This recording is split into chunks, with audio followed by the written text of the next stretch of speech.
It's okay.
Hello, LSA. Thank you very much.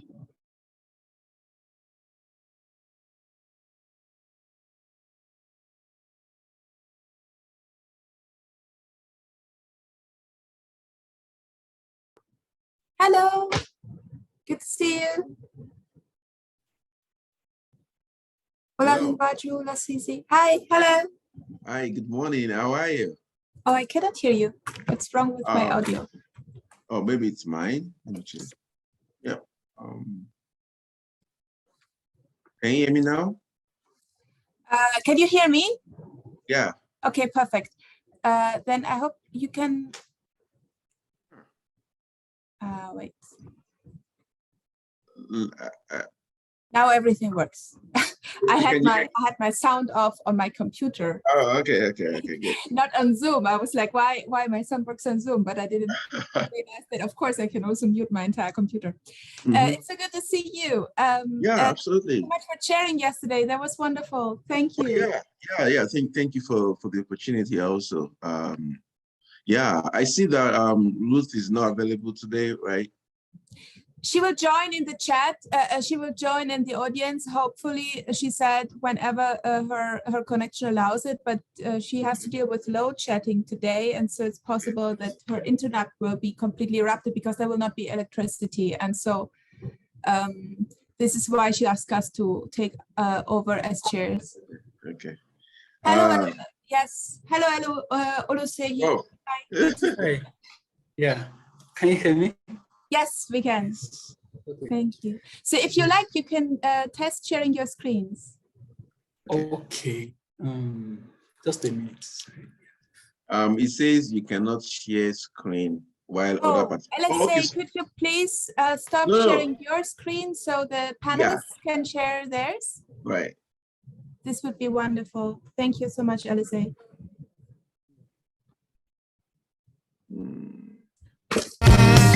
Wọ́n kéré sí nọ́mbà wa, àwọn ọmọdé wọ̀nyí kéré sí nọ́mbà wa. Wọ́n kéré sí nọ́mbà wa, wọ́n kéré sí nọ́mbà wa. Not because I suffer fast, not because I pray and fast. No be your show, no be that. Akwachi, Osinachi, Namnukwa, Osinachi. One Osinachi, Akwachi, Osinachi, Mama, Osinachi. LSA, could you please briefly stop sharing your screen? Yeah, I can. I'm just trying to walk.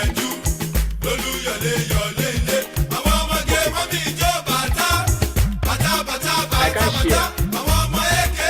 Yes, Oluseyi, you will not be able to because LSA first has to stop sharing there. can't share.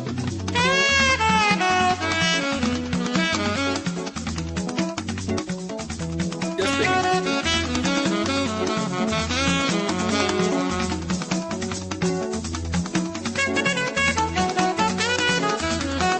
I can't share.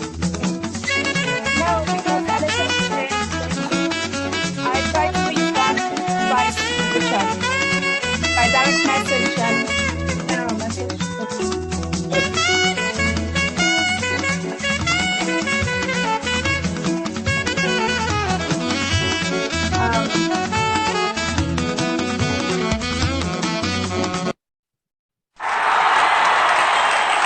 LSA, can you hear us? Can you please stop sharing your screen? And switch off the music, please.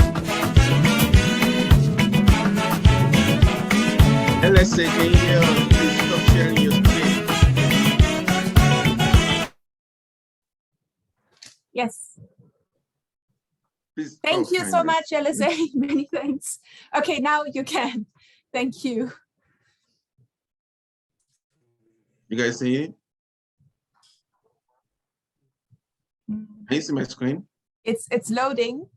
Oh, It's okay. loading. Now we see it. Perfect.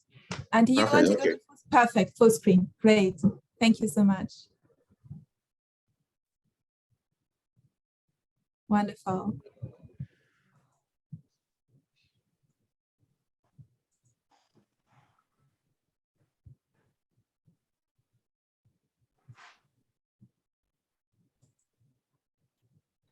Yes. Can you Okay, see? perfect. Oh, so full screen. Great. So tech side works. That's wonderful. And your PowerPoints both look so fascinating. I'm so much looking forward to your talks. Yeah, thank you. So Tunde will kindly introduce you and I will moderate the discussion. So we share roles, divide roles for the chairing. It's good. Yes. So Olu Shehi, is it Olu Shehi or how do you prefer? Yeah. Both is fine, but she is much like, yeah, straightforward. Yeah. Shehi is straightforward. Okay. You're joining from where? Are you at the moment at Syracuse University or are you in Sierra Leone or where are you? I'm in Sierra Leone. Yes. Okay. I'm in Sierra Leone. Okay, wonderful. So you're speaking Yes. from the Yeah. side of your field work. Yeah.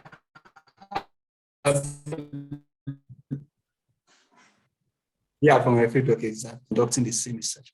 Yeah. Okay. Okay, perfect. Is the network stable? The network, Is it yeah, stable? it was just Yeah. briefly interrupted when you started to speak, but now it's fine. Perhaps we will let you know when this network is not so okay, then perhaps you need to switch off your video for a moment. Oh, okay. But at the Okay, moment yeah, it works. Yeah, because I can also suspect that. So sometimes I get the message on the screen that is unstable. So Yeah, it says before, it says you were running on a low bandwidth, but I think it's gone now. okay. And Olan Revaju, how do you prefer to be named? Olan Revaju or Lassie? You can call Lasisi if it's quicker for you.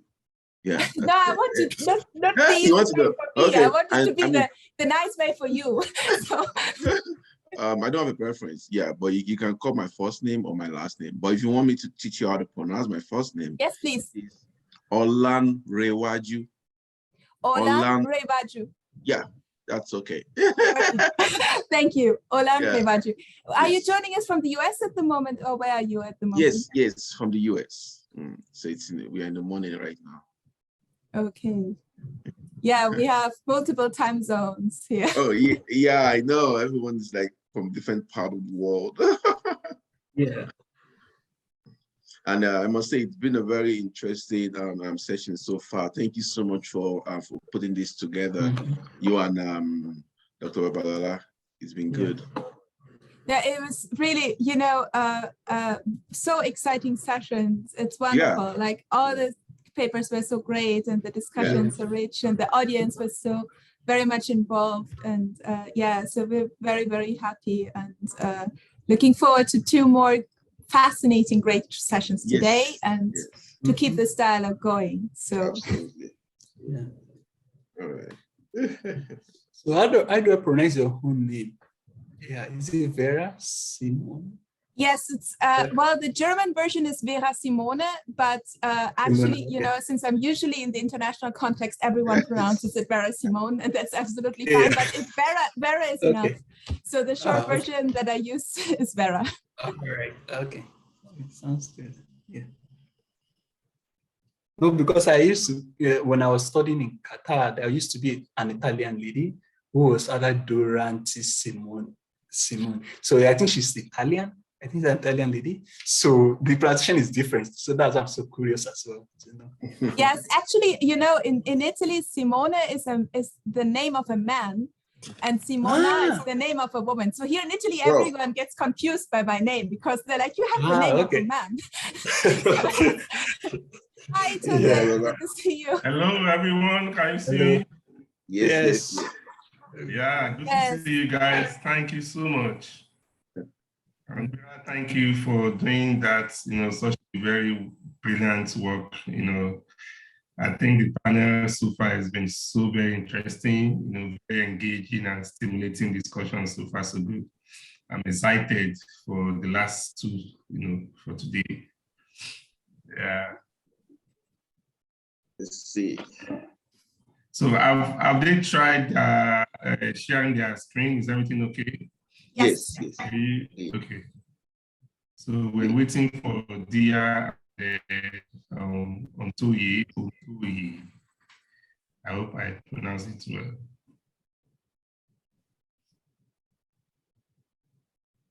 Yes, both of them said that. I can also quickly write them an email. Both of them sent their bios, but oh wait, I can send you Dia's bio. I hope they are not in the audience room. Did you check? They are not there. Okay. I just spoke with Dia now. I don't know why it's not there. I'm forwarding you Dia's bio. Wait. Yes, I have it already. You have it. Okay, great, because I forwarded Thank you.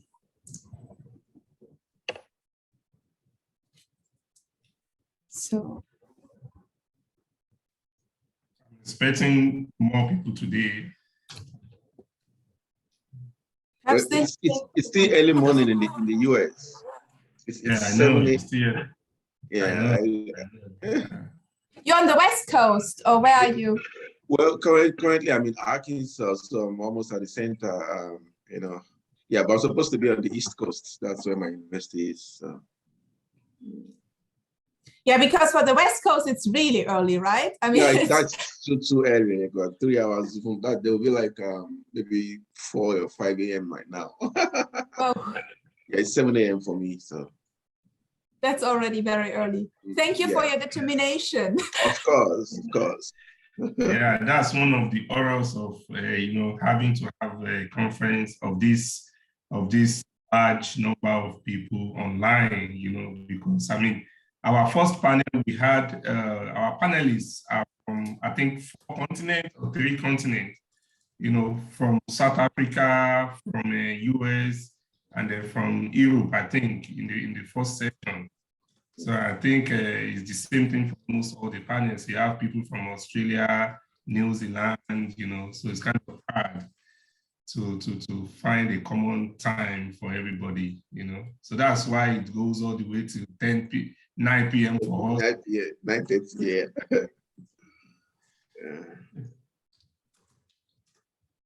Yes, I attended participated in a conference in Australia, and I organized a session there, and it was 4 a.m. for me in Italy. So I was like, wow. And I was so afraid I might sleep in, so I did not go to bed before 4 because I thought, what happens if as the chair I don't wake up early enough? So I thought I will stay awake. Dia, you're here. Good to see you. Ayobami, Dia. Hey, good to see you too. Do you want to try to share your PowerPoint? Yes. Okay.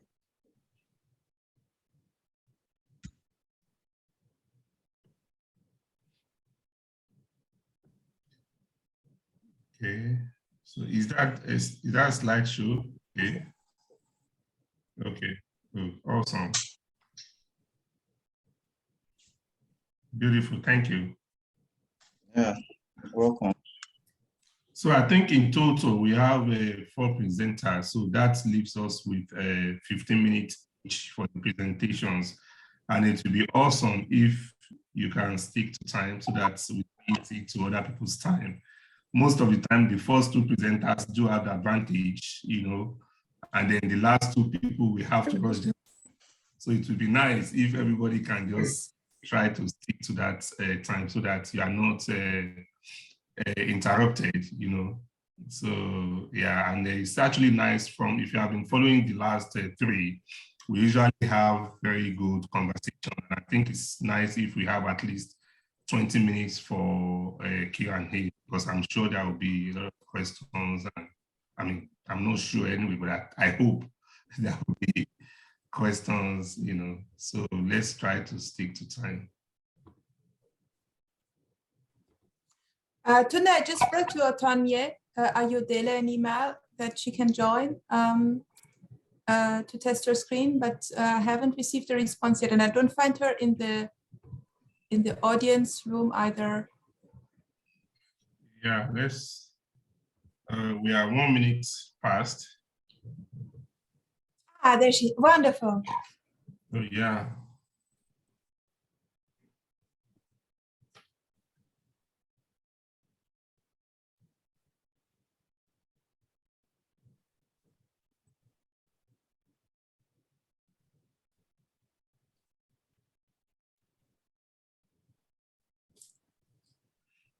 She's still trying to.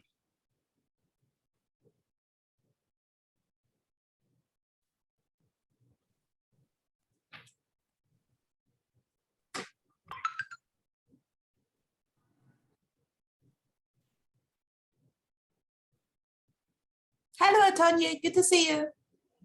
Yeah, good evening. Good afternoon. Yeah, and good morning somewhere. If you like, you can briefly test sharing your screen before we start.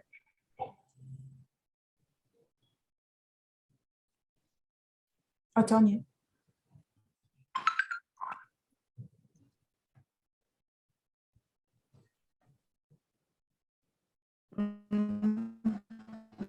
Okay.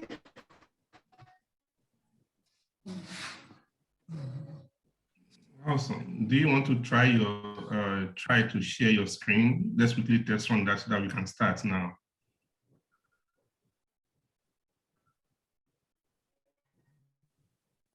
Okay, I should try to share. Let me share mine.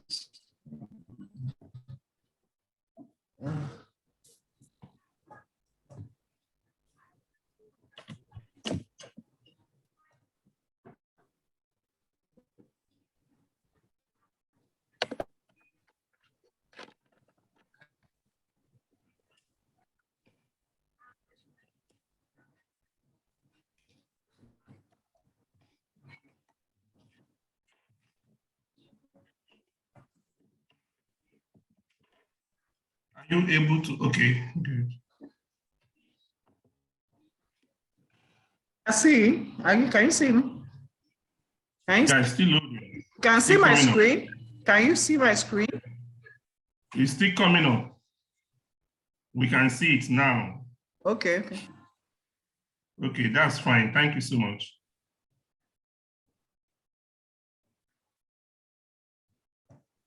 Thank you so much. You can stop sharing it so that we start now.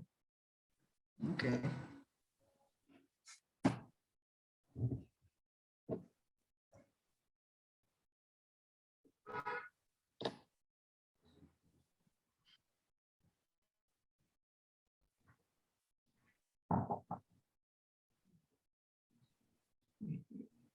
Give me 1 second, please.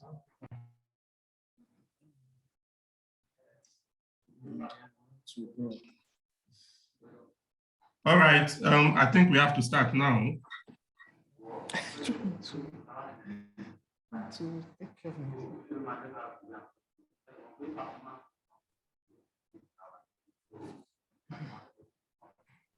Okay. All right. So thank you, everybody, for being part of this section, which is one of the sections in our panel, the materiality of everyday life in Africa, co-organized by myself and my colleague, Vera. In this section, we have 4 presenters. I will read the bio of the first presenter, which is Oluseyi Odunyemi Agbelusi. Sheyi, you can share your screen while I read your bio so that we don't receive some time.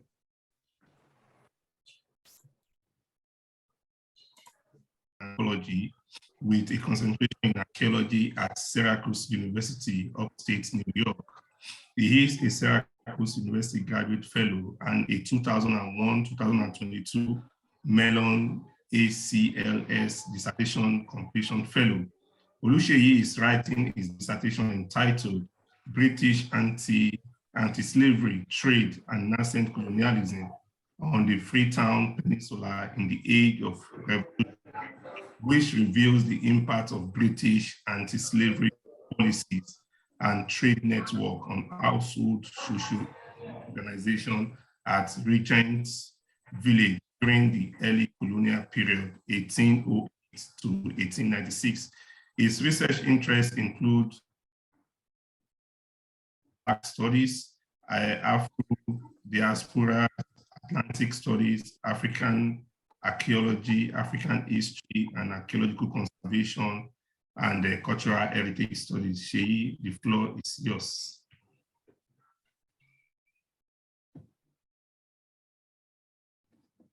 Thank you so much. My network is still unable to hear me. So the title, like you can see the title about the archaeological research that I've been in Syria alone. So first of all, yeah, so to start with, I would like to introduce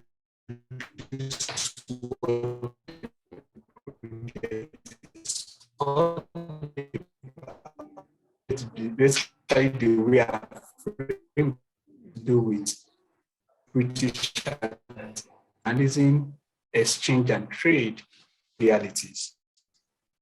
So, but for the purpose of this presentation, I'll focus more on the exchange, set the stage. Yeah, talking about what if you can hear me, you can. So, hello, Sheyi. Yeah, you can try put up your video. Maybe we have a better.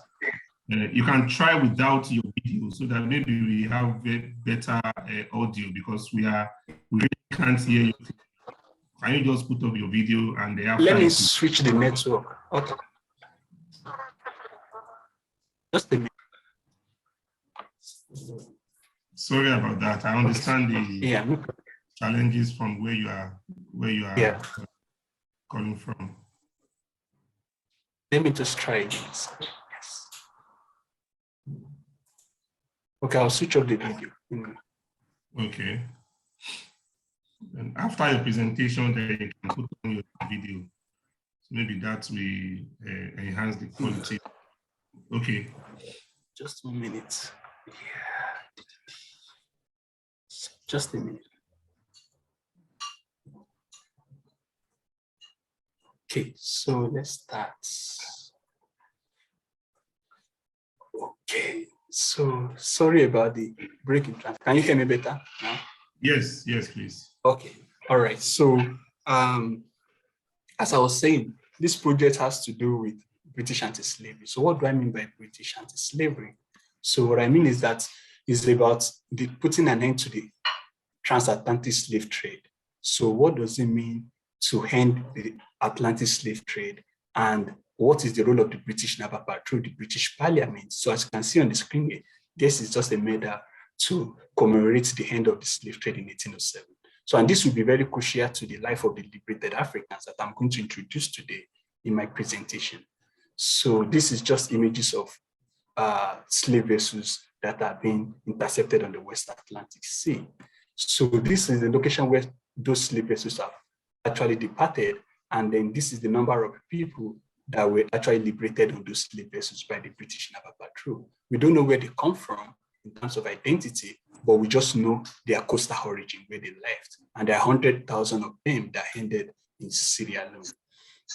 So what do I mean by nascent colonialism? So nascent colonialism simply means that they were being brought into a colony that is owned by the British Parliament. So, but it was an experiment, right? So it was about bringing different freed blacks into this place. So while the research today focus on these liberated Africans here on the right of your screen, so it's also important to acknowledge that there are many Africans returnees who were also already settled in this place at that time, who they will exist with on that peninsula. So, and some of the practices, material practices of these freed blacks will influence the life of these liberated Africans, which I will show to you shortly. So what I then mean by full-fledged colonialism is when we have this scramble for Africa, the partitioning of the nation states.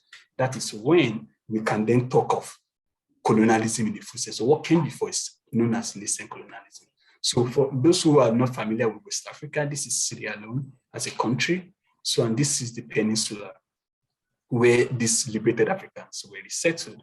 And then when we move a little bit forward, just zoom in. So this is the peninsula where they were resettled. And what we have here is the Freetown, which is for freed people. So it's about freedom, right? So most of those slave vessels, they are intercepted on this West Atlantic Sea here. So they were settled on this peninsula. So there are 14 villages that were created for these liberated Africans. So I only focus on one of them. And those material practices I'm going to show you today come from this particular location. So when we go into the village again, if we zoom in further, this is how the village look like. So you can see that they were asked to be settled in this forest environment, to break into the forest and create new settlements. So you can see those houses that they have to create, which is kind of in a foreign land that is not their homeland, right? You know, that they don't know. So what that means is that for my own research, so what am I interested in? So what I'm interested in is a very simple question, right? So it's the question of these liberated Africans you see here on the screen. This is when they arrive on the peninsula. So this is how you can see the joy and celebration of freedom, right? For them not to be enslaved. So, but my question is just simple one. So what was life like for these people? So these people who have now come from different parts of West Africa and resettled in this Freetown, which is not their homeland, how did they acculturate to this new setting? How did they get on with their lives? You know, what is everyday life look like for them? So keeping in mind that circumstances have brought all of them together. So, and when I move in, so the way I answer this question, which will form my presentation today, is about the theoretical framing, so the methodological approach, as well as the data analysis. So in terms of theoretical framing, I draw on 3 different network and theoretical framework, but I'll focus more on materialities, which is what this session is all about. And I'll show some historical and archaeological sources that will speak to this material entanglement. And then you will see it from architecture and artifacts. So for entanglement, it's just a metaphor. You can see their life, eyes entangled. So within the wider Atlantic world. So simple and straightforward. Then when we talk of exchange, it's about what kind of material were exchanged, these imported materials. So how were they traded? How did these people, how did they use them? And what is foreign, what is local to them? So that is what exchange means for this project. So, and then when we talk about materialities, so it's the case of how did they use these objects? So what is people's engagement with these objects? How does this mean for their lives, right? So I know I've put 4 readings here for specific reasons. So, and it's to tell you my understanding of materialities. So, you know, you will notice that most of the book here, one talks about materiality, the other one talks about materialities. And you will notice there that I've gone with materialities. The reason is because there are different versions of materiality. There are people who understand that things have physical capacity. So they have ability to act to make us human. So these things can act on their own without human beings, but rather they make us who we are. So because of that, there is this thinness of thing, or what we call as the thing theory, right? So, but there are also some version of materialities that believe that we can't talk about those things or objects without people. So it's about people and things. So it's about what relationship people foster, what they build with things will tell us what we. So how do people use objects? Did they recontextualize something? Did they revalue certain things? Did they use them in brand new ways?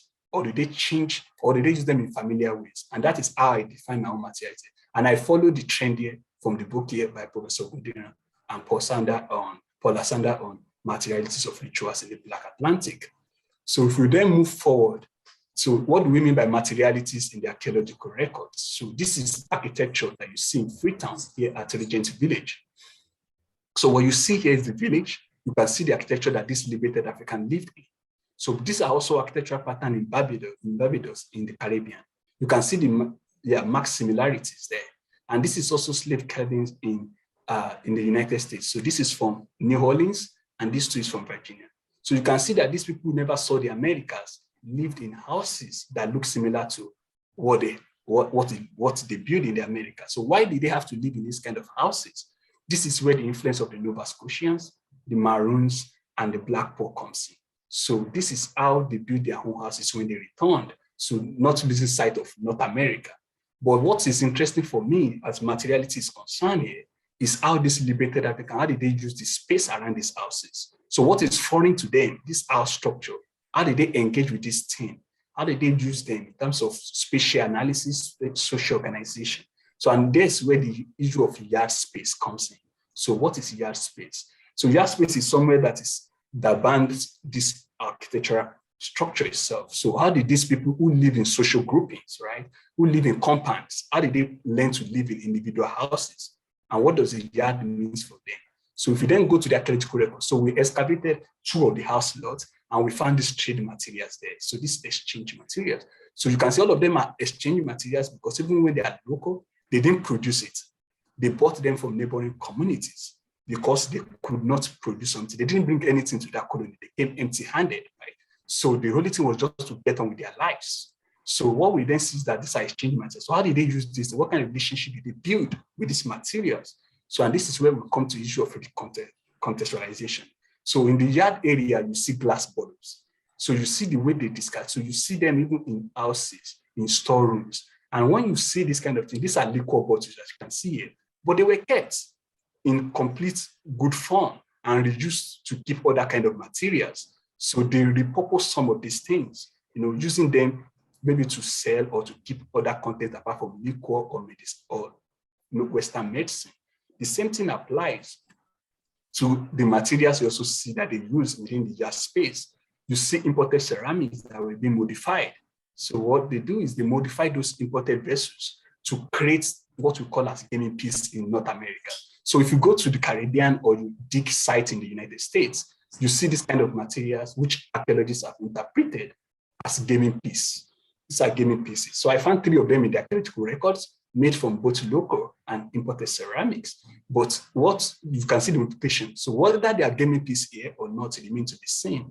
But what you also see here is handstones. So these are handstones that are used on grinding slabs to grind. But once they break, they are repurposed as armor stone. You can see the indentation here that shows that they were used to eat certain things like add nails or something. So when we also move to the ceramics, what you see here is selective appropriation. And I'll define what I mean by selective appropriation. So you can see the material culture here. We have bowls, we have plates, we have teacups. So when you dig sites in North America, like the United States, so what you see is more of teacups. Why do you see more teacups and flat plates? It's because of the Western culture, the idea of drinking tea, the idea of, but when you dig these liberated African homes, what you see are more bowls than plates and teacups. Why is this so? It's because of African continuities, right? They prefer to eat in bowls because they eat soup, they take stew, and they have the cassava leaf, the granule stew. So they prefer to buy this. So there's a selective process, what they buy in the market. So in the archaeological record, we found over 300 bowls, and we find less than 100 in total of this plate and cups. It just tell you why they were very selective in the market. And then what I mean by appropriation is that they have to use something that is foreign because they couldn't produce anything locally. But they have to appropriate what is foreign to look local to them. So which means that what is foreign that is produced in stock here in Britain has to be used in a local way in their familiar, to what familiar practices they are using. So they still have to continue their life. So that's what I mean by selective appropriation. So, and then what you also see here is slates. So because these people have come to this colony, one of the goals of the colonies is to train these people to embrace Western education, to read and write on the slates. But what you see in these liberated African homes is that they modify these things. They create new homes. They use them for purposes other than writing. So why would they use this slate for something else? You can see the intention there. Creating more holes, I've interpreted this as roofing and for flooring of birdhouses. So whether that is the case or not is still debatable. So lastly, what I want to talk about here is also the issue of revaluation. So what do I mean by revaluation? This is conflict. So what I mean by conflict, this is what they used to fire on firearms in the past, in the 18th, 19th century, before we start having shotgun bullets or cartridges that we use today. But what you see in these liberated African homes are battered edges. So this is very interesting in West Africa, because you can see the issue of revaluation here. So is it the case that there are very few gun flints available in the market, that they had to revalue this on multiple occasions, using them in domestic context, or you can see the issue of using them as tracker lights or retouch on the edges. So which means they were used multiple times. They continue to revalue it, use it, and use it over and over again. And we see these three of them in domestic context as well. So what this also tells us is about how people kind of give new value to a material, that were imported to them, and the kind of relationship they build with this. So to summarize everything all together, so what does this mean? So when we talk about the archaeological record in terms of the architecture and the artifacts, so how did these people, this architecture, help them to build a landscape that was colonial, right, in nature, but how they have to navigate this with yard spaces, to create this kind of bond, to create a village settlement, and what kind of relationship did they build between themselves with those yard spaces, as well as the artifact that they used, they bought, and they discarded, and how these things continue to influence the reality of everyday life in this village. So this is just a picture of the village during the colonial period on the left, and this is the picture of the village on the right, which just shows us change and continuity through time. So thank you so much for listening. Yeah, thank you so much, Shei, for that very fascinating presentation and for keeping to time as well. Thank you so much. We now move on to the second presenter. For our audience and also our presenters, if you have questions for Shei or for any of our presenters, please, you can start dropping your question in the chat or Q&A. So we get to the question at the end of after we have taken all the four presentations. Now we go to the second presenter. Dr. Ayodele, can you please share your screen while I read your bio? Dr. Otunye Bill Ayodele is a senior lecturer at the University of Lagos, Nigeria. She is a veteran sculptor and art historian. Her scholarship focuses on contemporary African arts, particularly Nigerian arts, in its present state of practice and in the narration of historical artistic heritage. Though experimental with medium in her art, her sculptures are mainly in terracotta, resin, and paper. Her themes are feminine and feminist. She's well published and exhibited both nationally and internationally. For over 2 decades, Dr. Ayodele has mentored several artists and scholars through her art practice and pedagogy, and has been given recognitions and awards. Dr. Ayodele, the floor is yours. 15 minutes, ma'am.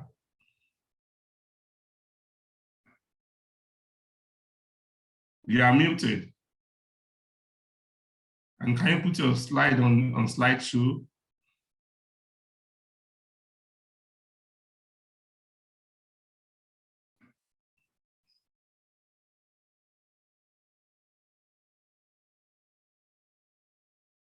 You are still muted, if you can hear me. I've unmuted myself. Can you hear me? Okay, now we can hear you. Okay. So good afternoon, everyone. My paper presentation is on old objects in new spaces, functional evolution of African everyday objects in Dimas Nwoko's art. I'll be talking about a particular artist. Okay. Sorry.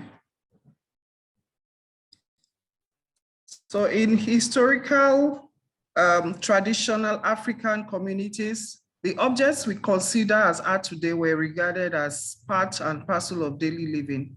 Africans did not isolate their art from their utensils. They used their art as utensils These arts include elaborately decorated palaces, shrines, and household items, such as headdress, headboards, stools, bowls, beds, and so on. Several art exhibitions have displayed African utensils as art.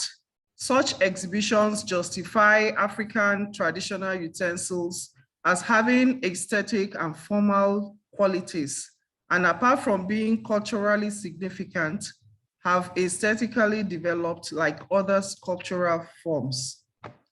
From the studies of these groups of objects, it was observed that these traditional African household objects were executed with skill, dexterity, and purpose. The objects reveal an imaginative use of materials and are highly inventive in form.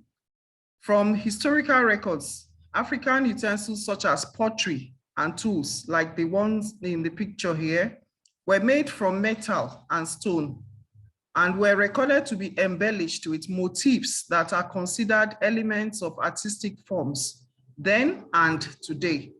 These were artistically fashioned by local artists and craftsmen. Today, these objects that were used normally in daily chores still exist in their traditional forms and have also been expanded and introduced as special arts sold at tourist centers all over Africa. Most of them are presented not in their original forms though. My subject today is Dimas Nwoko, who is an artist.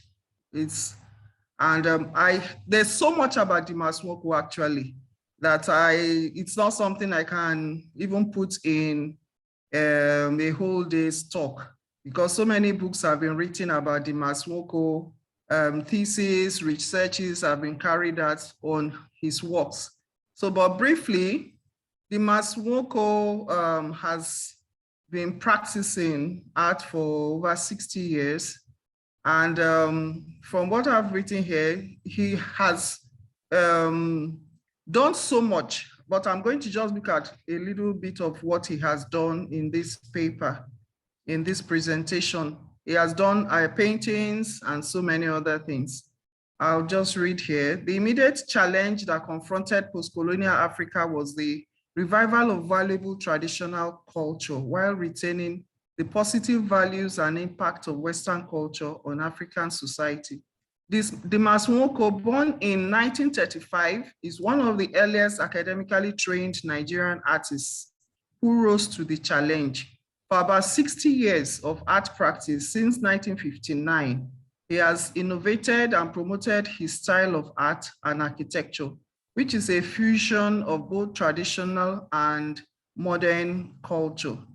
This he refers to as natural synthesis.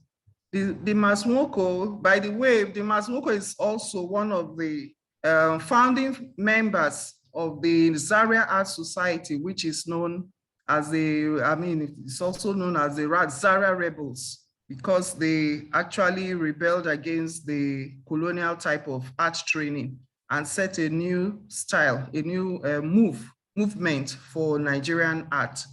So Dimas Nwoko is a multi-talented Nigerian contemporary artist whose versatile practice has been unabated and enigmatic.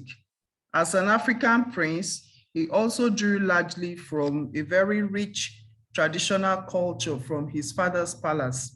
Although he has delved into areas such as painting, sculpture, stage design, interior decoration, costume design, furniture design, cartooning, graphic design, and advertising, his greatest impact has been felt in architecture and building. He is universally recognized for his remarkable buildings where art and architecture are fused together with strong adaptations from African traditional aesthetics. African forms and ornamentation, media, techniques, and functions are adapted into modernism. So far, he has over 12 monumental buildings to his credit. So let's look at some of the works that actually he has been able to do. These two photographs here show sections of New Culture Studios Ibadan, which actually was his project. If you come to Ibadan or if you go to Ibadan, to Mokola area, a lot of people in Ibadan, and even in the area, don't know that this building actually is a private building. They believe that it belongs to the government because of the massiveness of the building and so much work that has been put into the building. If you look at the building, the Maswoko here has been able to inculcate the basic traditional forms from various cultures in Nigeria into this building. This is very unusual. The building is a contemporary building. It's modern with all modern facilities. But then look at the motifs here have been taken from the past, and he's been able to marry the past with the present in this very significant way. Another building here, the Arts Theater, the Cultural Center in Benin City, which he also designed. And also beside it is the exterior of Dominican Chapel, Ibadan, where he has brought in the concept of wall decoration from the traditional past and infused it into contemporary use. If you look at I don't know if this picture is very clear, the Benin Arts Theater Center, you'll see by the side here, he has been able to put in some traditional motifs as a form of wall decoration. And then the center here, where he has put in the wall of crosses. I mean, let me go back to it. The wall of crosses here, in a very inspiring way. Instead of the regular window, he has been able to bring in something from the traditional concept of wall decoration, splitting the crosses all over the wall to create openings for light, for ventilation, and also for light. Here is you see pillars here with the wall. The pillars are not the regular pillars you find around. These pillars are also pillars that have been brought in from the traditional use of motifs on both on the body and also on buildings, which he has been able to inculcate here. We also see the sword pillars here from this picture, the one beside it, which is also from the Dominican Chapel. Actually, the Masmoko built so many buildings within the Dominican community in Ibadan. It made, there are so many buildings, the dining hall, or every building that he built in that community is actually significant and has specific patterning that includes something he has brought in from the past. This is a photograph of a section of Murtala Mohammed International Airport, where he had been able to bring in some installations of pillars. And you can see the pillars here. I've put beside it a picture of the interior of an Ogu house, a shrine from the Igbo community, where the Maswoko had his inspiration from. If you look at the Ogu house, you look at the pillars within the Ogu house, it's very similar to what he has used at the international, at the Murtala Mohammed International Airport. So he's been able to bring in that from the past and then install it here in a very modern space where it is being functional. The same thing inspired the interior of the Dominican Chapel. You can see the pillars here in these two photographs where he has been able to bring in a traditional concept into let me say a contemporary or European religion like Christianity, bringing in pillars and that ordinarily we Africans would think, oh, are fetish or it's from a pagan culture, and then has been able to bring it successfully into the church. And here is the interior of the Dominican Chapel. Another functional aspect of his work is this, what he calls the impluvium. The Maswoko in all his houses have instead of using air conditioners, have created a technology which he calls the impluvium. The impluvium, he said, he brought in from the concept of in the villages in those days. He said when the houses were too hot, that they put water in bowls to cool the interior of the houses. Now he brought that concept into a modern use here in the form of impluvium. The impluvium, there are two types of impluvium here. One is the hanging one, which is the upper picture. And then the one here below looks like a bathtub, but it's created in such a way that water can be put into it, and then it cools the room instead of using an air conditioner. Another building, this is hanging window, which he had created in one of his buildings in the monastery in Ewu. I think Ewu is now maybe in Delta State now, Edo State, I'm not very sure. But here, the concept is the concept of, hanging lamps in the villages or in the past. That sometimes lamps are hung up in the ceiling to give light to the whole room. So that concept is what he had borrowed and brought into a contemporary building here. You can see that he has hanging windows here that illuminates the room instead of having them on the wall. You can see just that concept of having lamps up there.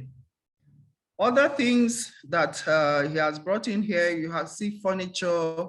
These are furniture items in the Dominican Chapel in Ibadan. Items that are engraved and ornamented with African designs, African motifs, traditional African motifs, and they are functional in the church. And then here you have on the side here his idea of Adam and Eve in a new rendition. Our concept of Adam and Eve has always been Western, but here in these sculptures, he has been able to use the traditional form of carving to reenact the story of Adam and Eve. In conclusion, art evolves from time to time, and its evolution can be precipitated by events, cultures, materials, and functions, artists, and audiences. Dimas Nwoko is an artist that has structured a functional evolution of African everyday utilitarian objects by reinterpreting them as art forms in contemporary spaces. Dimas has given new narratives to everyday material culture as art, architecture, interior and exterior design, and African aesthetic theory. He has shown from his works that African everyday traditional objects such as furniture, architectural fittings, utensils, and so on, can be viable contemporary art forms that can be globally accepted and adapted.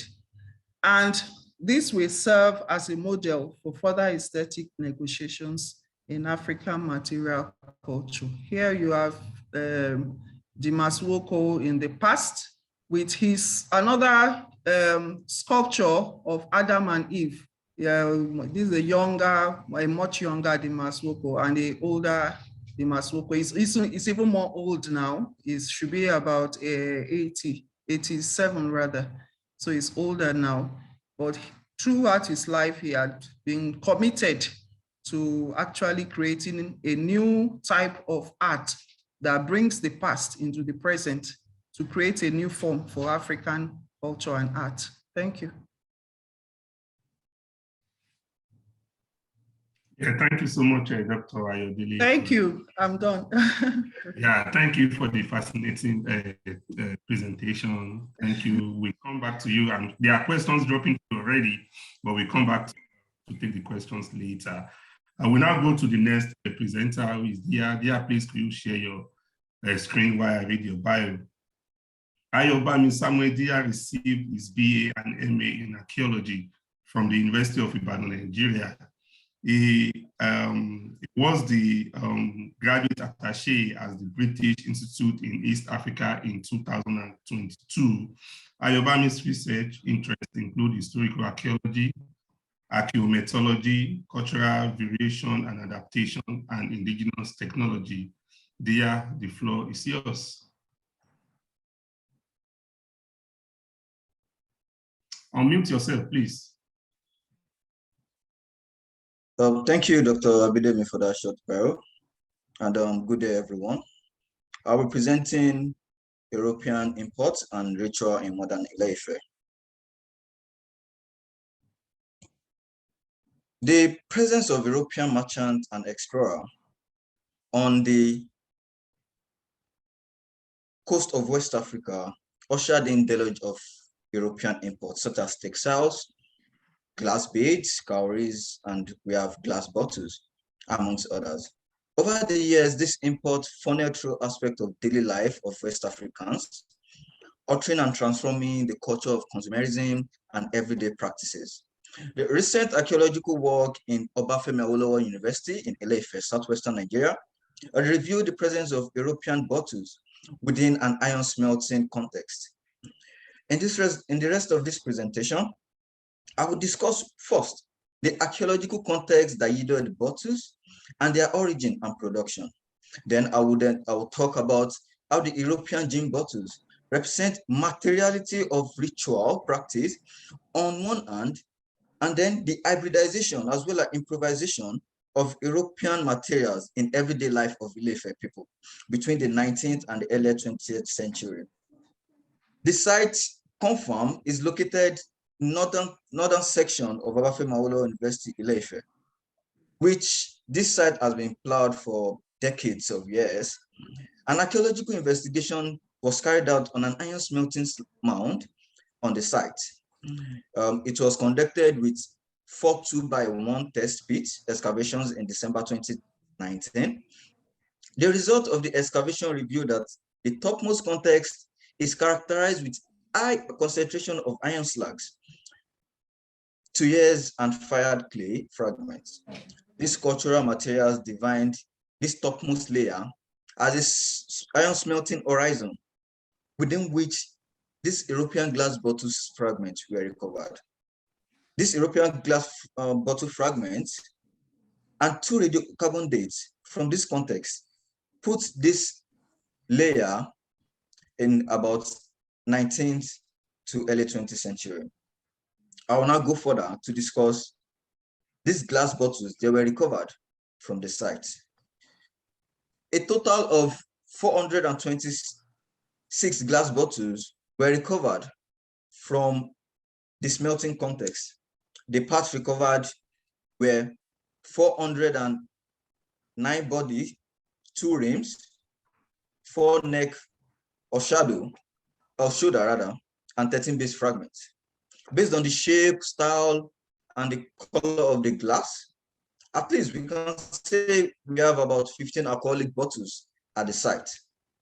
Examination of the collection indicates that the majority of the bottles were made by mold blown technique and would have been produced around the 19th and 20th century.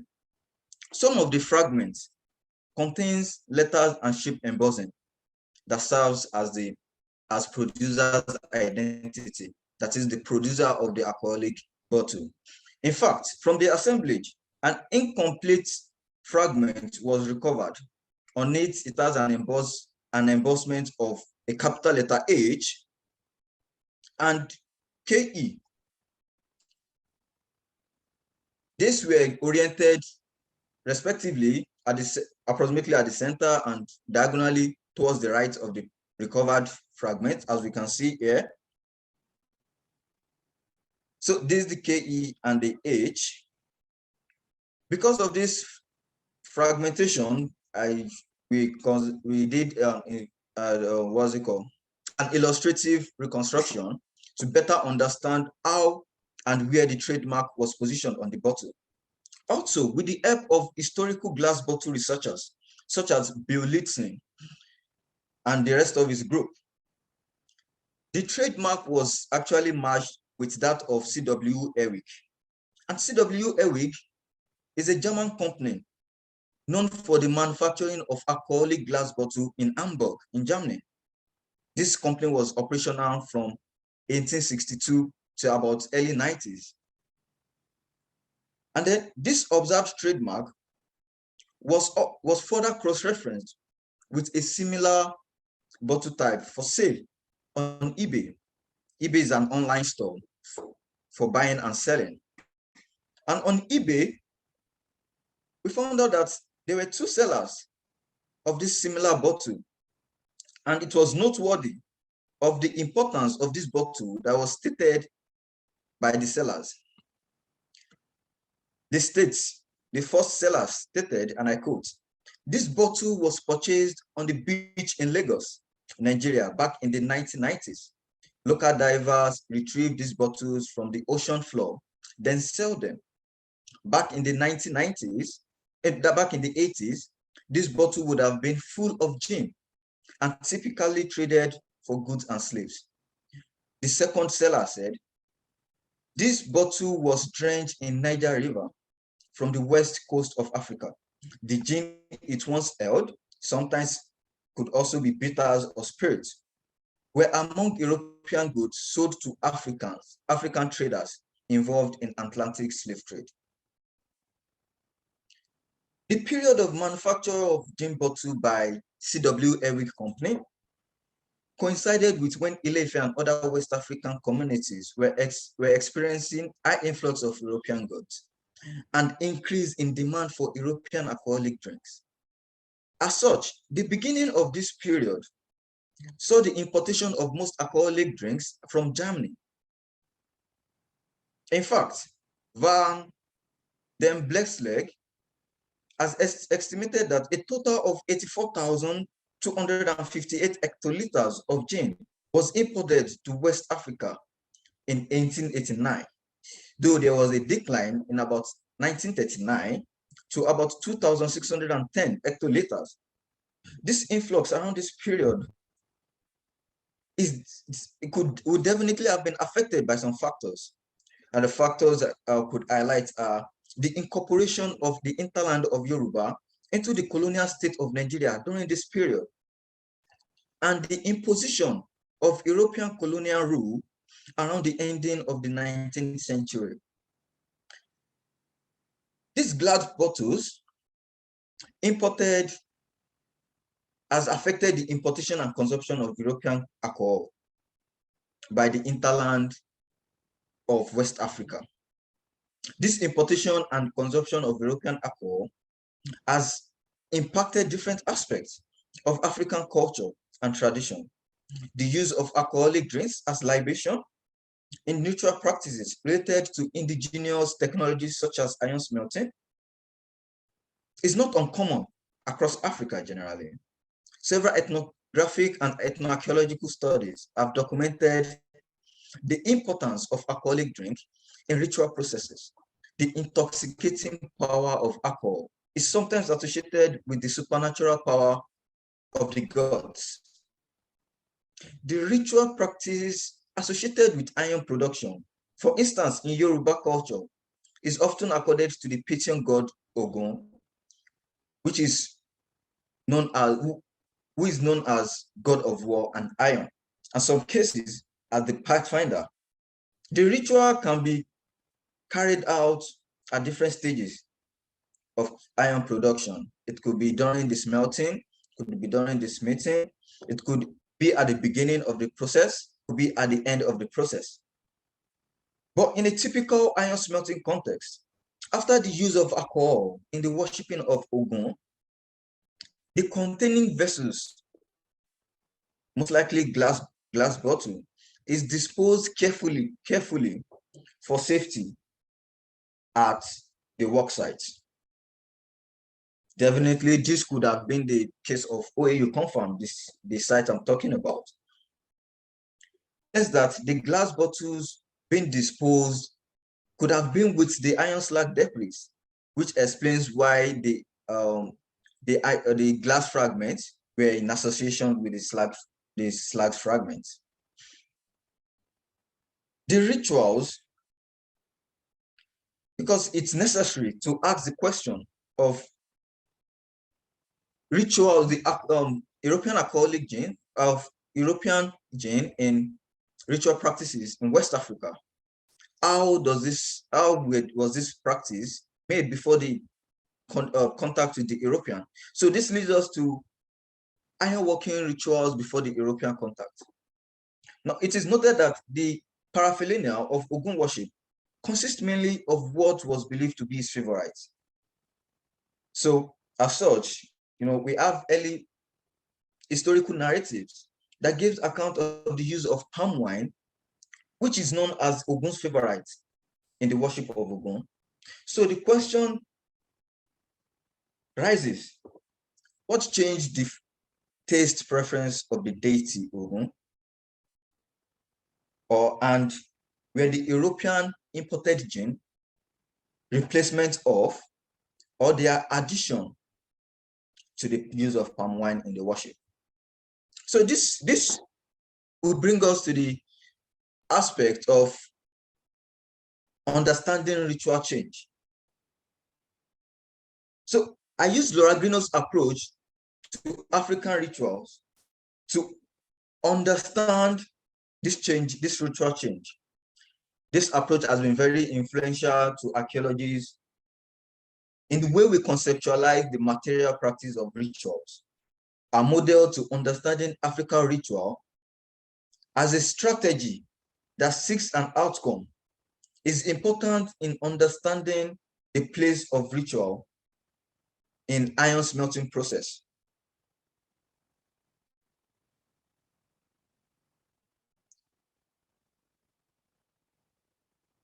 This model sees ritual as that which establishes identity, elicits revelation, access divinity to foster empowerment and effect transformation. So highlighting these parameters as the primary function of rituals in Africa gives rooms for changes in processes and materiality. So I'm saying that despite the changes in the material used in ritual practices, African ritual still maintains these parameters as the primary function of the process. So in conclusion, this paper has been able to discuss the European imported bottles from an archaeological context dated to the modern period of Ile-Ife. These bottles represent materiality of ritual practice entangled in socio-economic and religious dynamics.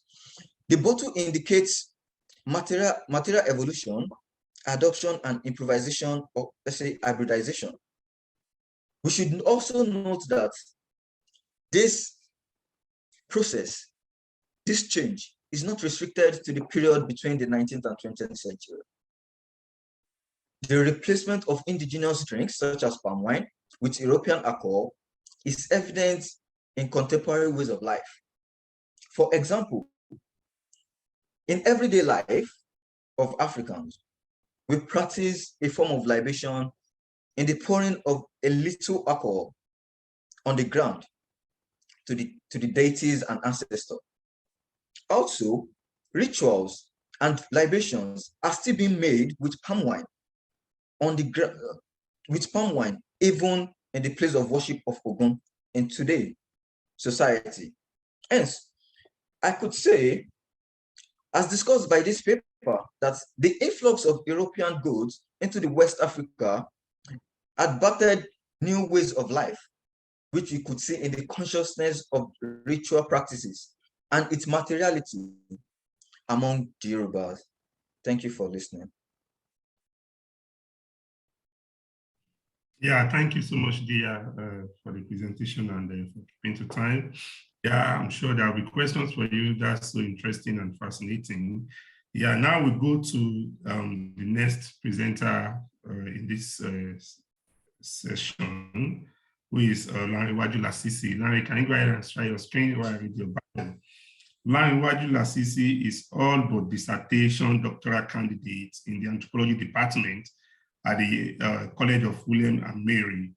He is a fellow at the Center for Advanced Spatial Technologies at the University of Arkansas, United States, and a dissertation completion fellow at the American Council of Learned Society. Prior to receiving the ACLS, he was a research fellow at Dumbarton Oaks, Harvard University. Olanrewaju has been conducting archaeological research in Ijebu since 2013.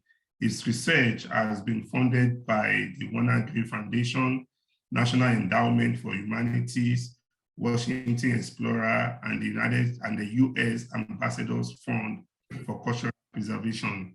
Thank you so much, Larry. Today, you'll be talking about written in sheds carved on pavements, the semiosis and practices of ancient Yoruba cartography. The floor is yours.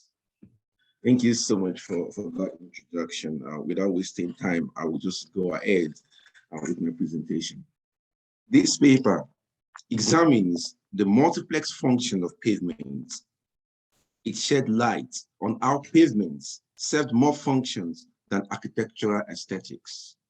Using archaeological, spatial, and ethnographic data, I describe how one pavement in the Ijebu Kingdom served as a mnemonic device and demonstrate the practice of ancient cartography with precise direction and space-place patterning representative of the ground truth.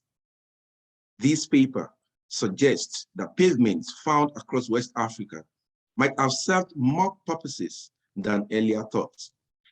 An indigenous epistemology approach that links ritual practices with astronomy and architecture might be the key to understanding some of these little-known functions.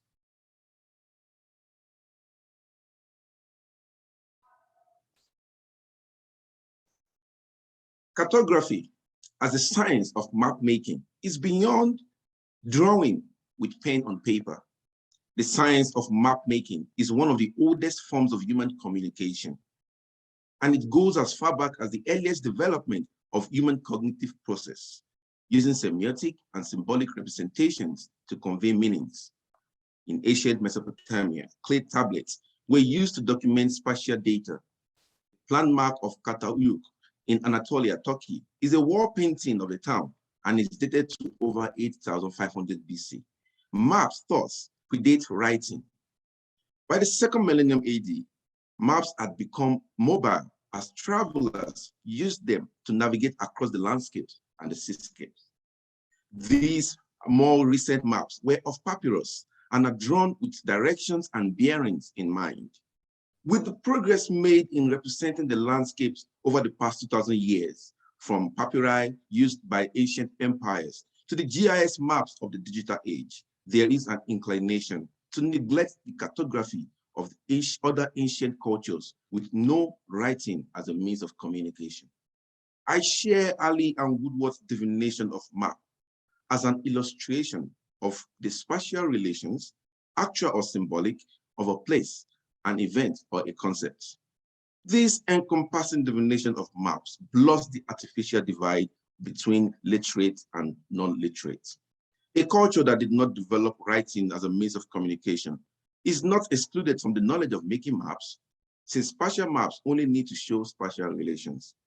They could be literate in representing and interpreting ideas and relationships using different means. Such a relationship is founded on the tenet that the content of the map is symbolic of a real-life space, event, or concept.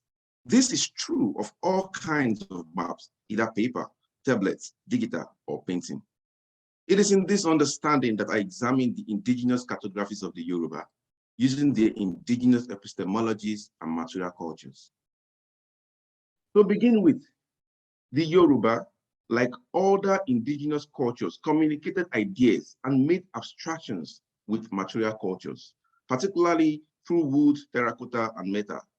Some of these abstractions are ideas about the character of personhood, and in many cases are symbolic of the personality of gods meant to be deified. I share the conviction of Professor Akinwumi Ogediran that given the proclivity of the indigenous Yoruba thought leaders to use Orisha myths to encode historical narratives and theorize the world. One must be willing to look for history in this journey of the Yoruba archives.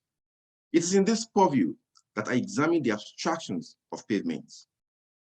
Pavements are a form of mosaic made by pinning and arranging potsherds and stone pebbles to the ground.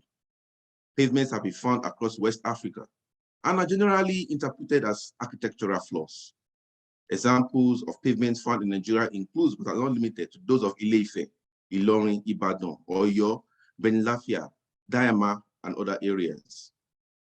More recently, a pavement uncovered at Ijebu-Ode, the Ijebu Palace complex, provides a glimpse into the multiplex functions of pavements beyond household floors. To give context to the Ijebu pavements, I introduce here the term architecture of ritual movements. To the Ijebu, movements across the landscape is as important as the landscape architectures themselves. The paths followed by ritual priests, many of which must be followed in particular ways, are the architecture of ritual movements. For example, 16 towns surrounding Ijebu capital city are known as Agemo towns. They march to the ancient palace complex at the capital city for a yearly festival. The ancestral routes followed by the priests are today the roads into the Ijebu capital city. Upon reaching the central palace at the center, one of the 16 priests will join the paramount king at an ancestral spot to do a dance performance. During this performance, the king and the representative Agemo priests will remove their crown and headdresses respectively to see one another's face. This is done only once in a year. Excavating this ancestral spot uncovered the first evidence of a potsherd pavement in the Ijebu kingdom. Pavement is rather a carved mosaic representing the naturalistic Agemo ancestor. This pavement shed light on the balance of power between the 16 Agemo towns and the ruler at the capital city. It is a statement of presence that constantly reminds the king at the palace that although the Agemo priests visit the palace only once in a year, their remnant, represented by the carved pavement, is constantly present at the Seta Palace. This pavement falls under the category of what Babatunde Lawa called aworan, a picture or a representation. While the Ijebu carved pavement is the aworan Agemo, an effigy of the Agemo at the palace complex, there is another kind of representation expressed by this carved pavement. This representation is a spatial one, representing the architecture of ritual movement within the palace. I now turn to the ritual of Ojowu and its accompanying architecture of ritual movements to demonstrate the cathosemiotics of pavements. First, let me give a short description of the layout of the palace where the Ojowu ritual takes place. The south end of the palace has 3 sections. The middle section is the central palace shrine. To the right, in the southeast corner, is the premier Ojuosi, known as the ancestral burial ground. To the left is the 8th quarters. In front of the king's apartment lies the central palace court, and further east is the Leguru temple, supposedly the temple that commemorates the beginning of everything for the Ijebu. The large expanse of land in the northern side was the palace gardens. On the northeast side, when observed from the palace court, is Ikpebi, a sacred building that is part of the palace complex. The Ojowu festival is the second most celebrated festival in Ijebu after Agemo. It follows specific ritual movements within the palace. The Ojowu priests are 2, male and female. At the northeast corner, the female enters the palace from Ikpebi, while the male priest enters from the south end. They meet at a common space before traveling triangularly across the palace and back and forth from the central palace temple to the palace wall on the west. This movement is vital to the Ojowu priests, and when asked to follow a different pattern, they usually consider it taboo to the Ojowu deity. This movement pattern is the same as the directional motif found on the Aworan Agemo. Hence, the Agemo pavement did not only serve as Aworan, but it is also a mnemonic device that records the pattern of movement of other ritual activities within the palace. This pattern is the architecture of movement made by the process Babatunde Lawa called Aroya, to think from the memory and to draw. The Ijebu were able to replicate the architecture of ritual movement within the palace on the cut pavement, giving the pavement the mnemonic quality of a cartographic map. So this red line right here is the part, the architecture of ritual movement for the male priest. The blue line is for the female priest. And then the green line is when they are both together walking in the same direction. And you can see it on the landscape as well as on the pavement. A close look at this pavement, we can see the grand truths like the palace wall behind, and very strikingly, the Leguru temple that begins everything for the Ijebu. So this striation right here is the palace wall behind where they move to. And then there is a place here called Leguru temple. Ijebu says that's the beginning of everything. And you can see it very directly opposite to the peak where the two priests meet. You can see directly opposite it right here. It is the same thing on the palace landscape itself. So by crossing shards to create a pinpoint, they were able to represent the character of Leguru temple as indeed the beginning of the Ijebu world. The movement direction on the landscape follows accurate cardinality. For example, the male Ojowu priest traveled on a true north from his shrine to the palace. The pattern on this movement on the carved pavement is also oriented precisely to the north. This pavement has shown that cartography is not only a science of making maps, it is also the heart of map making. The Ijebu made spatial abstractions through ritual performance arts and movement on the naturalistic art objects. This pavement also shows that pavements have multiplex functions. They are mnemonic devices, art objects, and can also be astronomical devices, as I've shown elsewhere. Thank you. Yeah, thank you so much, Lasisi, for that very stimulating presentation that challenges how we view and interpret pavements in, of course, African archaeology. And I think that is really, really, really fascinating. And also thank you for keeping to time. We have, I think, enough time for question and Q&A. I will now hand over to my colleague, Vera, to moderate the Q&A section. Vera, you have the floor. Thank you very much, Tunde, and many, many thanks also from my side to all four speakers for really thought-provoking and intriguing papers.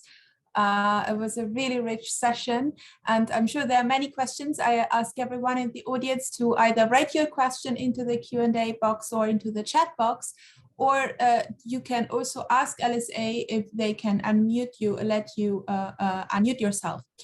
We already have two questions that are in the Q&A, and they're both for Tonye. So one is, where exactly in Mokola is the building? It's a question by Adisa Ogunfolakan, and there's another question regarding the Dominican Church in Ibadan. Could you perhaps, Otonia, briefly speak to this and just indicate the exact locations? Thank you so much. Okay. There are direct questions. The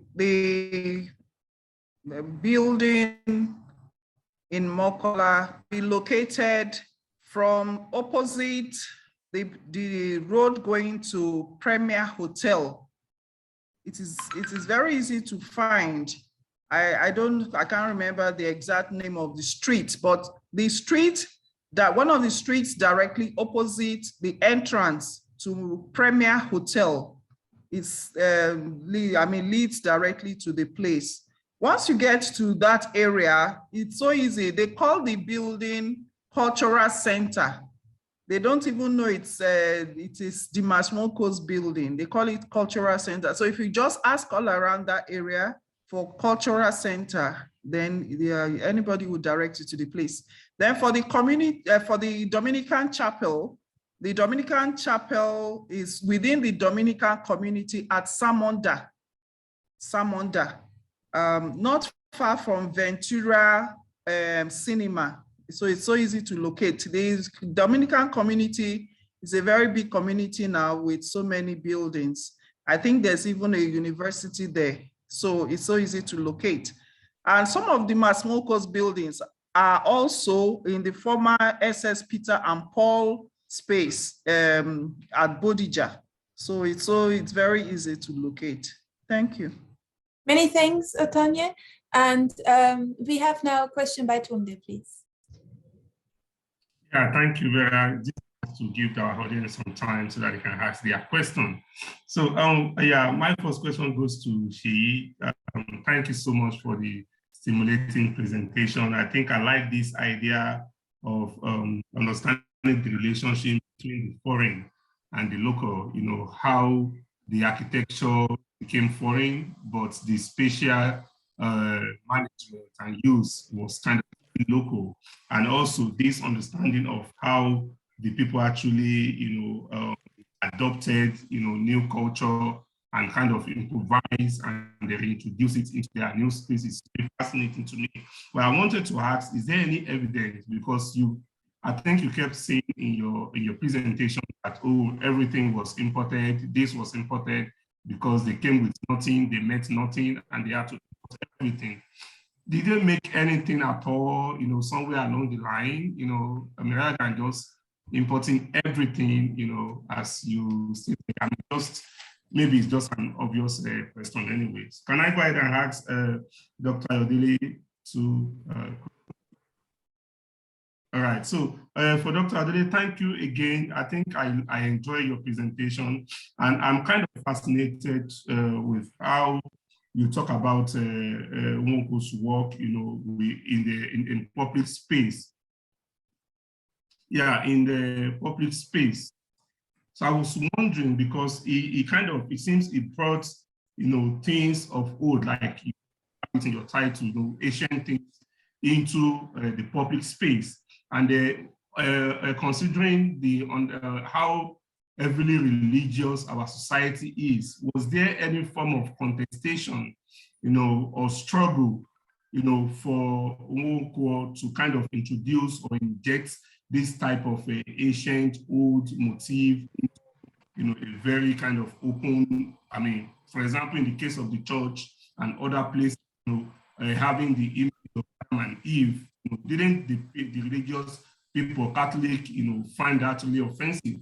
Is there any form of struggle in his, you know, life as to how to make this traditional motif open to the public? And can you say a little bit more about the connection between its motif and that of a really ancient Igbo or African motif, as we see it in some of the pottery from Igbo, for example? I think in your slide you showed an image of the copper stood from Igbo, and we know all those concentric cycles that are synonymous with Igbo pottery. And yesterday we had a very brilliant presentation by Katie, who talks about Nope, you know, integrated design, and we see a lot of similar motifs, you know, in Nope tradition. So, do you have more kind of close parallel between Nwoko's work and some of those old African or Nigerian motifs? I think I will stop there for now to give other questions.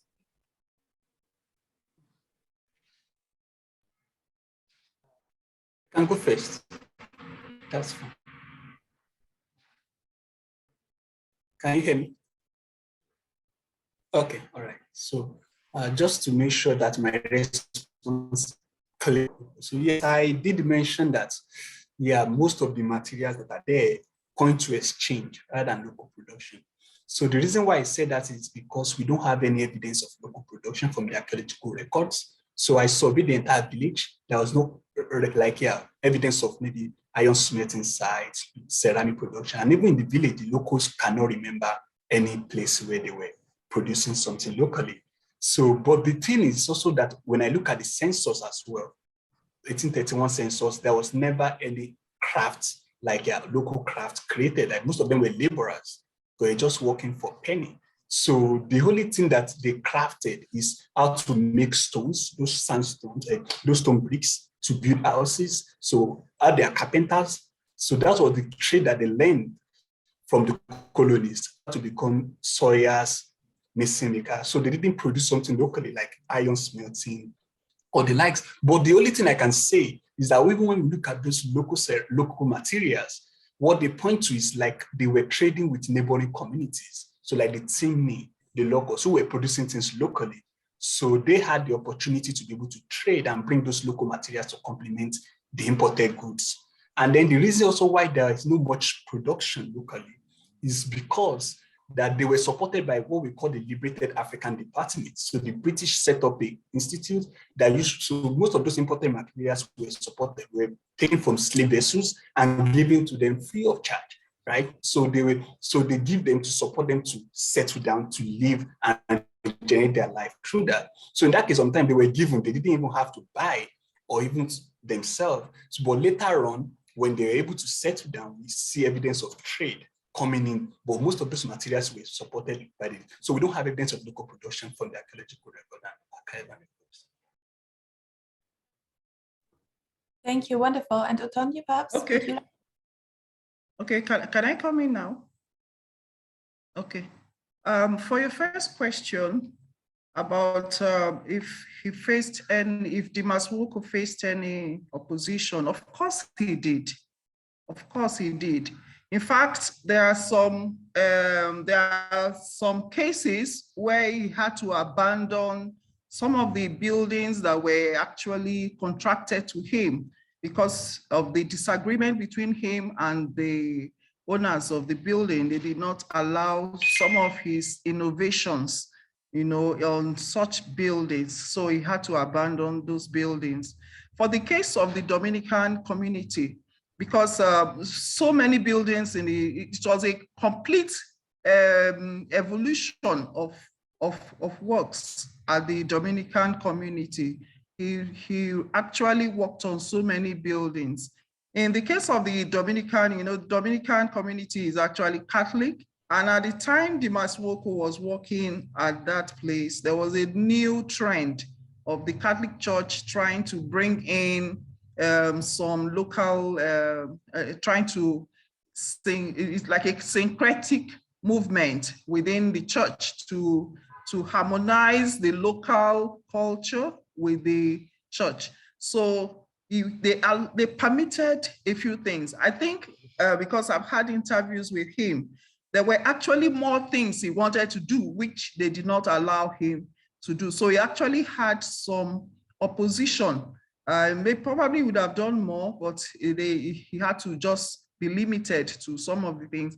And then for someone like Dimas Nwoko, who has worked so much all over Nigeria, he went to school in Zaria, so he has a little bit of the northern culture, and then he lived in Ibadan for a large part of his life, working in UI, University of Ibadan, at the Department of Theatre Arts, and so on.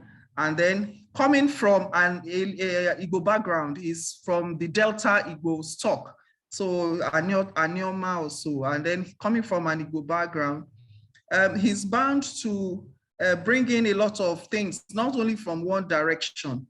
So, and that, for me, I think he should have been more internationally recognized. I know there's a book that has been written on him by some foreign authors and all that. But I think for what he has done, he hasn't been given enough recognition. And that may have stemmed from the fact that some people actually, like you said, look at his work.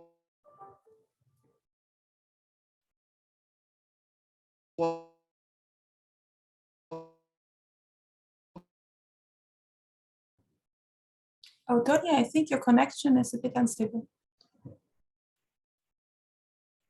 We cannot hear you anymore. But I think you answered the question. And oppose whatever he's doing, especially he may have faced a lot of how limited him from actually. The other one is still related about if he has some things from the Igbo culture. Dimazwonko is an Igbo, is from Delta Igbo, and certainly he may have brought in a lot of Igbo cultural motifs into his work. But I see him more as an international person, somebody who is more global, who would not want to just restrict what he's doing to just one side of from where he comes from. So in as much as, if you look at his works, you still see a lot of Igbo touch from the Mbari house and all that. You see some, even the fact that he calls it natural synthesis shows that he has borrowed a little from the movement, the Uli movement of the Nsukka school. So there's a good touch in it, but I see him more as somebody who has a little bit of everything and uses all that he can from the past, as long as it works for him for whatever he's doing. Thank you. Thank you very much. Many thanks, Tonya. And we have a question for Olaran Revaju-Lassisi in the chat, and I would also add mine to that. So the question is from Ademide. Thanks so much for an interesting paper. I think the idea of this ancient cartography has so much potential. Can you give us a sense of scale and other uses of mapping? How large was the pavement you found? And are there other symbolic elements that help us to interpret the articulation of spatial relationships? And if I might just add also from my side, thank you so much for this really fascinating paper on the, it's great material. I was wondering about thinking of floor coverings and pavements in other regions. I was thinking of the relationship between the permanent and the ephemeral. Is there any kind of, do we know anything about the use of carpets and any kind of mobile floor coverings that were in dialogue with the pavements? Because this, you know, for instance, with the Byzantine mosaics, you had some of the carpets that were taking up the motifs from the pavements on, and sometimes they were covered by them and sometimes they were not. So it was something that came to my mind. It was such a fascinating paper. And yes, and so please, you can respond, and then we have another question by Leah Holt. Many thanks. Well, thank you so much for these wonderful questions. Let me start with your own, Vera. So first of all, I'm not saying that all pavements are cartographic maps, right? Yeah. So I'm trying to show that some pavements have more functions than household floors, and this is it. It is not even impossible to have adjusted an household floor to form a kind of cartographic map later in the future. So there's possibly a kind of change that might have taken place over a longitudinal amount of time, you know, to change the function of pavement. So these questions about the size, the sense of scale, I think this is a very interesting question, because of course, when we are talking about cartographic maps, we are also talking about the sense of scale in relation to the ground truth. And this was the reason why earlier I was talking about how maps are also about abstractions. They are also about concepts and ideas. Sometimes we can't have a scalar quantity. But the interesting thing about this particular pavement is that we can relate it with space. So it is about 1 centimeter, approximately, about 1 centimeter to 1 meter on the ground truth. The distance covered by the ritual priest is exactly, it's approximately that kind of distance that we have also on this carved pavement. And this carved pavement is actually large. It's about 2 meters in length and 2 meters in length and less than 1 meter in breadth. So it's really large. As a matter of fact, we couldn't take it away. We couldn't take it to the museum. We had to build a museum right on it for future sake, for tourism sake at the same time. Yeah, this is another very interesting question that you asked. You asked if there are other symbolic elements that can help us to interpret, excuse me, to interpret the, unfortunately, I couldn't see it very well. Let me try to, You could also respond to the related question by Leah Roth on the relationship between the pavement you discussed and those at Voya, Siri, and Obalara land, if you have made comparable observations there. Yeah. So you said to interpret the articulation of spatial relationship. Yes, very well. So the other time I showed you the palace wall where the priest moved to and then come back, and on the pavement it's represented by this dotted line, and that's the only place that we have that dotted line with the posture.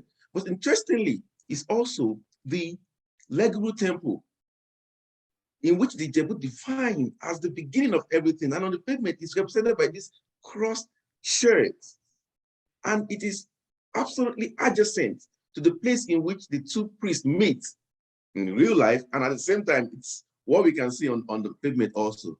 And there are other points on the landscape that I didn't even talk about, like there's this building there called Iledio Shugo. Not a building, but it's a site now. They call it Iledio Shugo. That means it's the place where the Oshugo fraternity go there to meet. They go there to gather. So Iledio means a gathering place. Now, on the pavement, there's this arc where they arrange shirts to form an arc. And that is exactly the point on the landscape where the Iledio is. And it shows this gathering of pavement in a very particular way. So, well, this is still, I'm still interpreting many of the other parts of this pavement. But the interesting thing is I'm using this pavement as a site map for my future excavations. Okay, so for Leah, I say thank you for this beautiful presentation. Have you taken a closer look at the pavement okay. Oh, yes, I have done that. I saw those pavements. I think Garlic excavated them, right? It's interesting that you asked that question because my other interpretations of pavement, in fact, I think you were with me the other day when we went to the pavement I saw at Ife. I saw the pavement in Boyso Gudino's book, and I realized this pavement looks like a sundial. It's concentric circles in the middle, enclosed, excuse me, in a box. All I needed to do was to go and look at the alignment, and we realized that it's oriented to the north, east, west, and south on the arc. So when you put a standing stone in the middle of this pavement, the shadow falls on the arc, telling you the time of the day and the season of the year. So that's regard pavements serve as sundials. So, and the pavements in Garlic's work that you talked about, I've also seen them. They are aligned to cardinality. We can actually have this conversation maybe later, but the truth is there's so much we can learn about pavements than we even know. And this includes them being household floors, then be astronomical devices and mnemonic devices and cartographic maps, of course, as we can see. Thank you so much. That's wonderful. We will have a final question by Tunde. We have 3 more minutes, so thank you. Yeah, thank you so much. Dia, I was wondering if you have a sense of course, you try to estimate the number of bottles that will have been in the collection, but I think I was going to ask if you have a sense of how much of the site you're actually working on. You see, is that the site of the iron smelting, or does the site where they dump the slag, do you have a sense of the spatial understanding of the site within the broader, site size of the site? And for Lasisi, just one question: was the pavement painted? It seems I saw something like blue on some of them somewhere. Was it painted? Because I'm thinking about the glass crucible from Ife, and we see glass crucible included in some of the pavements in classical Ife. So are they really paint, or they are kind of crucibles with blue glass on the inside of them? Thank you. I'll let Dia go first. Okay, thank you for that question, sir. Yeah, the site is an industrial site of iron smelting, but the The mound that was archaeologically investigated was an iron slag mound, and then it's in a typical Yoruba iron smelting process. The slags are removed from the working place and an average of about 10 meters away from the actual smelting place to somewhere to dump, just for the safety of the sites, and then so safety of the workers. It's normal to do that because we have health and safety precautions even in our modern days. So I think that's that about that. Thank you. Yes, thank you very much for the question on the different colors you can see on this pavement. Now, first of all, we have to realize what is the meaning of Agemo that it's representing. If you see the Agemo festival today, the masquerade wears raffia plants, different colors, blue, green, yellow, all of these colors. Now, this is another reason, another like a way you can also know it is the Agemo pavement, because these are the same colors that you can see on the Agemo masquerade itself.